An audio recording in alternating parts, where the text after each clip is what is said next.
साथियों, चाहत और रजत का जो रिश्ता है वो कहीं ना कहीं मैच्योर है, लेकिन कई बार उसमें क्या है, थोड़ी सी मिसअंडरस्टैंडिंग हो जाती है, यानी अनमेच्योर टाइप में हो जाती है।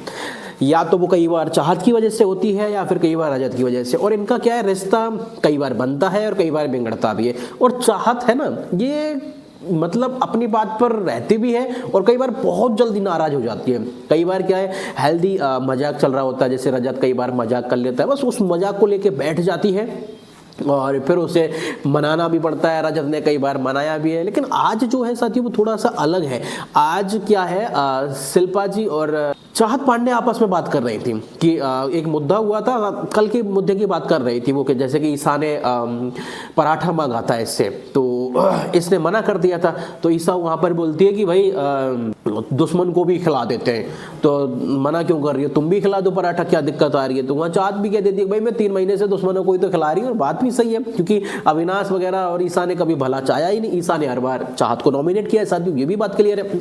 लेकिन बात क्या है, चाहत को बुरा कब लगता है, चाहत और शिल्पा जी एहसान फरामोश बोल देते हैं रजत को। हालांकि ये शब्द बोलना रजत के लिए ठीक नहीं था, लेकिन मुद्दा क्या था, रजत भी यहाँ कहता है चाहत के पास आके कि आज तो मेरी बहन ने मेरे लिए पराठे बना के खिलाए। लेकिन एक दिन साथियों देखिए, चाहत ने सिर्फ एक दिन बना के नहीं खिलाए, और उसी में आप देखिए कि एकदम पूरा जो सोच था वो नेगेटिव हो गया चाहत के प्रति। चाहत इतने दिन से खिला रही थी, दबा के खिला भी रही थी, अच्छी तरीके से केयर भी करती है चाहत, इसमें कोई बात नहीं। वो किस्मत वाला होगा चाहत जिसके लिए बीवी के रूप में मिलेगी, ये भी बात सच है। लेकिन आप देखिए छोटी सी बात पर अगर उसने एक दिन नहीं बनाया, उसी बात पर देखिए लोगों का एकदम रिएक्शन ही चेंज हो गया। और इसी वजह से वो रजत को एहसान फरामोश बोलती है। यहाँ शिल्पा जी भी यही बात बोलती है कि रजत कहीं ना कहीं अनग्रेटफुल है।